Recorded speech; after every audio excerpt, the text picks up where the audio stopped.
Okay, so now we're dealing with section 7.2 on multiplying and dividing radical expressions.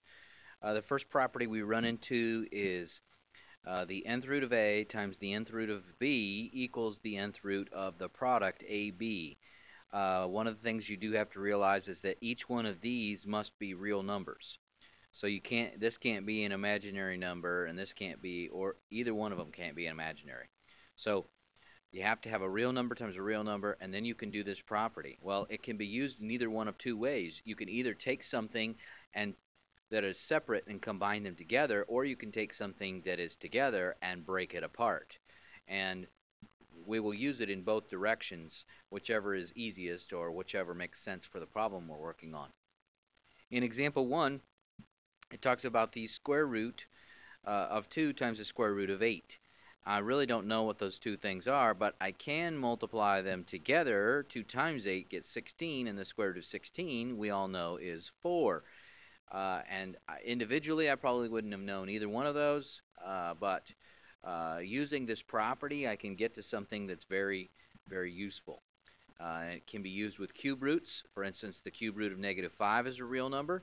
The cube root of 25 is a real number. I'm not sure what they are, but the cube root of -125, because I can multiply these two numbers together, and that's an easy one to do, right? -5, right? Because -5 raised to the third power is -125. Now, here's where we get into the situation that's talked about. Each one of those must be real numbers.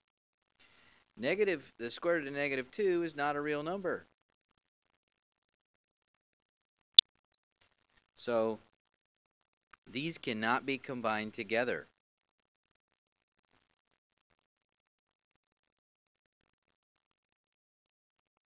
Using that property at all. In example 2, it says simplify. Assume that the variables are greater than 0. Now, assume that the variables are greater than 0. There is only one reason why they told me that, folks. If the variables are all greater than 0, no absolute value bars are necessary. That is your golden ticket to get out of having to even look for absolute value bars. Now, the square root of 72x cubed.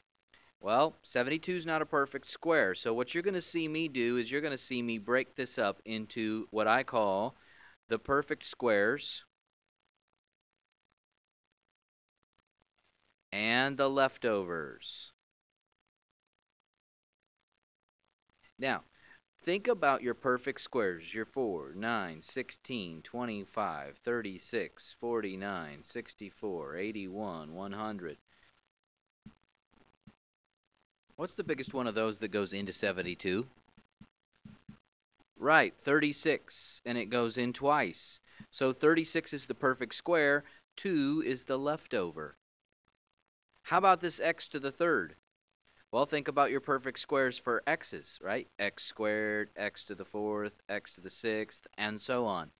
What's the largest one of these that goes into x to the third? Well, yes, x squared goes in with 1x left over.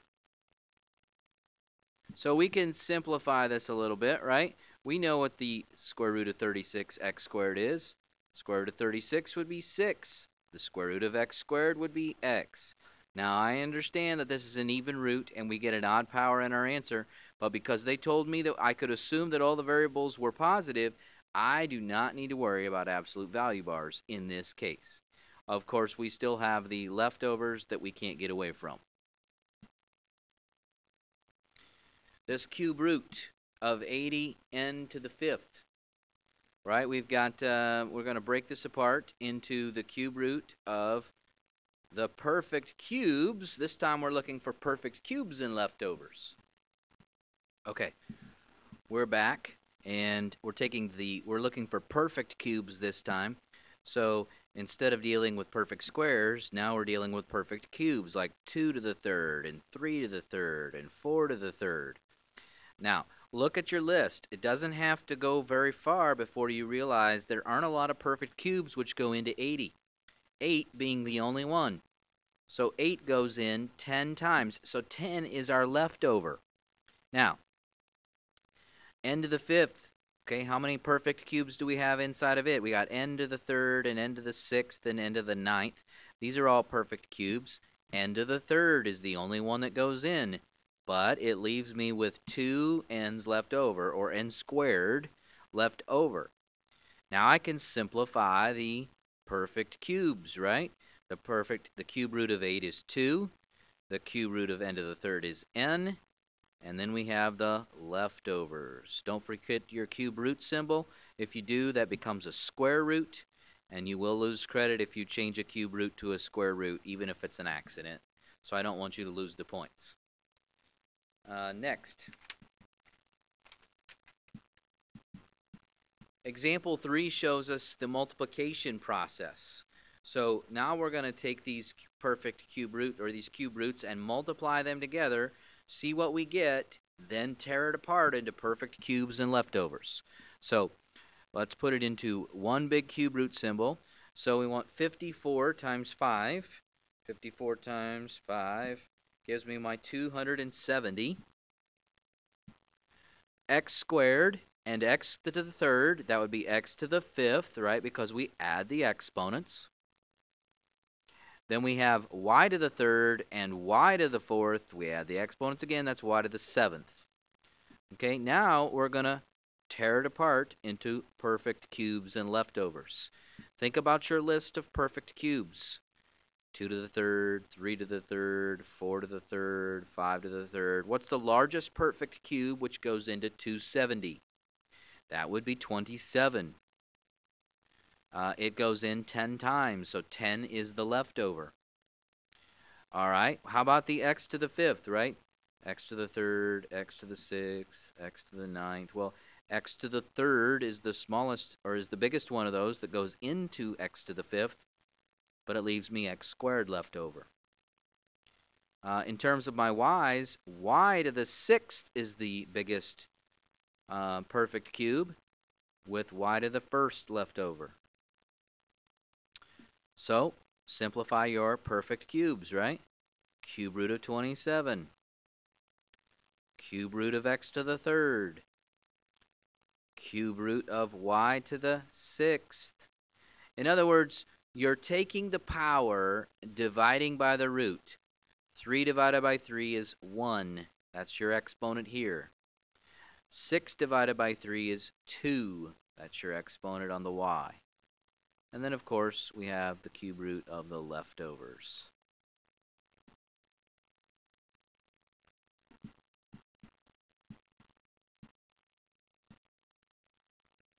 Part B. We're multiplying all this stuff together, and then we'll take it apart into perfect squares and leftovers. We do have a 3 and a 2 in front, so that would make 6. And then we can put everything else inside of a square root. 7 times 21. What is that, 147? We got x to the 3rd and x to the 3rd, that's x to the 6th. And then we have a y squared. So we multiplied that stuff together. All right, and now we need to tear it apart into perfect squares and leftovers. Think about your perfect squares. Your 4, your 9, your 16, 25, 36, 49, 64, 81, 100. What's the largest of these which goes into 147? And it doesn't take too long to figure out that 49 goes in 3 times. X to the 6th. Remember when you're talking about your perfect cubes? Oh, sorry, we're not talking about perfect cubes. What am I thinking? We're talking about perfect squares. The largest of these is x to the 6th, so x to the 6th is a perfect square with no leftover x's. Y to the 2nd is a perfect square with no leftover y's. So now we have 6 times square root of 49 is 7. What's the index up here? when we don't write an index up here, it's a 2. 2 goes into 6 3 times. 2 goes into 2 1 time. Then, of course, we have our leftovers. The only thing we have left to do is to take care of the coefficients out in front. So 42x to the third y times the cube root of y is your final answer on this.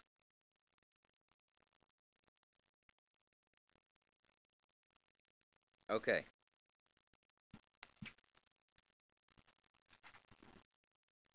The next property that you need to know is the fact that you can take a fraction of nth roots and you can combine it and make it a single fraction. Or you can take a single fraction and you can split it apart into separate roots and through to the numerator and through to the denominator. Okay. In this particular example, example 4, we would like to write it as a single fraction and see if we can simplify it. If you can simplify it, it might make your life a little bit easier. So the cube root of -8, oh yeah, that's a perfect cube. So my answer is -2. Very, very simple to do if I reduce it. Change it to a single fraction and reduce it. Same thing can be done with higher roots. So we've got the cube root of 162x to the 5th over 3x squared. Well, that's the cube root of, 3 goes into 62, 54 times. And you can get rid of 2 of the x's, so that makes x cubed. Right? You're just subtracting the exponents. Well, we can do perfect cubes and leftovers.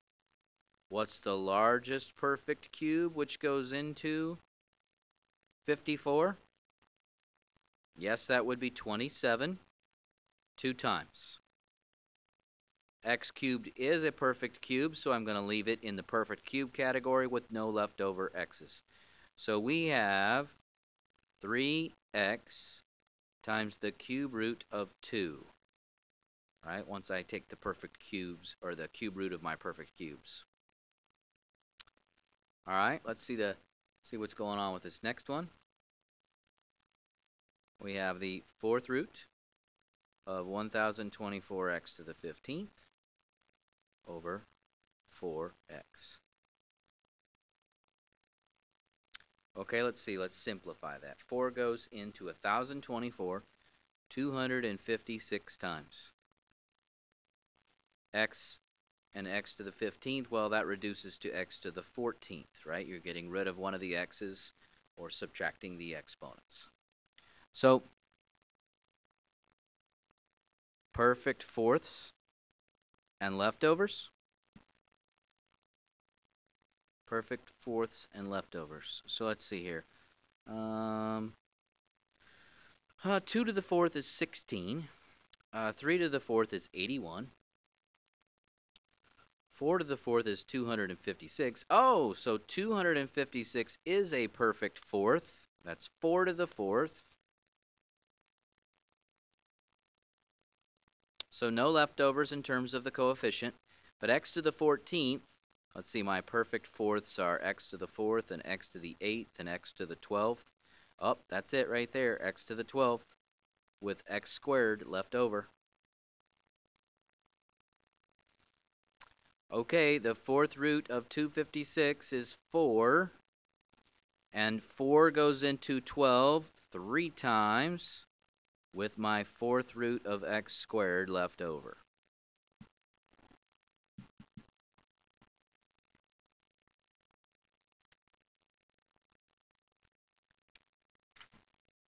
Couple more examples here. Example 5, rationalizing the denominator. Rationalizing, when you can't simplify it, nothing cancels with the 2 and the 3. You must rationalize the denominator, right? So what we're doing is we are making the denominator a whole number. Making the denominator a whole number. So when you take radical 3 times radical 3, you get the square root of 9. Now everybody knows that the square root of 9 is 3. There it is. You've got an integer value. That was what we wanted to happen. Now, radical 2 times radical 3, that's radical 6. Are there any perfect squares? Can you break that up into perfect squares and leftovers and reduce? Not in this case. Now, I can see a little bit of reducing going on in the next one, right? All right, so before I do a whole lot here, I've got x cubed and I've got 5xy. And I can see that there's an x that we can eliminate. So that would make x squared over 5y. Or we could have the square root of x squared over the square root of 5y. Now, to rationalize that, I want to multiply by radical 5y over radical 5y so that I can get rid of the radicals in the denominator. Now, just so everybody understands, what is radical 5y over radical 5y, just like I did radical 3 over radical 3. I'm multiplying by the number 1. So I'm not changing the value of the fraction, I'm only changing what it looks like. So this would be the square root. Oh, I see a perfect square. Those are both leftovers. So I'm going to simplify the perfect square and leave the leftover alone, 5y. And then down here in the bottom, this is the square root of 25y squared. But we already know the square root of 25, and we already know the square root of y squared. So that's 5y. And therefore, we've eliminated the radicals from the denominator. So there's your answer. Now, this one gets a little bit different, right? Because we're not dealing with the square root, we're dealing with the cube root. Nothing reduces, so I can go ahead and break it apart into two pieces. Now, the problem is you do not want to multiply by the cube root of 3x, because if you do it by 3x, you will not get a perfect cube. So we want to do 9x squared. See, the whole goal here is to get to the cube root of 27x to the third, because I know that would give me a 3 and an x. All right, so the goal in mind is to get to this so we can come to here. But the only way that's going to happen is if we multiply the 3 by 9 and the x by x squared. Now, if I do that to the bottom, I better do the same thing to the top, which would give me the cube root of 18x squared. Now, is there any way to find a perfect cube that goes into 18? No, 8's the only possibility, and it doesn't go into 18 evenly. X squared, nope, that's a leftover too. So we are done with this question. The cube root of 18x squared cannot be simplified any farther. The key idea here is you weren't just multiplying by the cube root of 3x. You had to think a little bit higher than that because you're trying to get to a perfect cube so that you eliminate the radical in the bottom. That one we'll have to practice. Example 6 is your last example. It's the Einstein's theory of relativity, E equals mc squared. And the question says solve for c and rationalize the denominator. Well, solving for c, the first thing I'm going to do is divide by m. So I have c squared equals e over m. We're going to take the square root of both sides. So c equals the square root of e over the square root of m. Now, rationalizing the denominator means I'm going to have to multiply by the square root of m so that I can get the square root of e times m over square root of m squared. We know that that means that c is equal to the square root of e times m over m. No radical in the bottom anymore because we've taken the square root of m squared. There is your final answer. And that concludes your notes for section 7.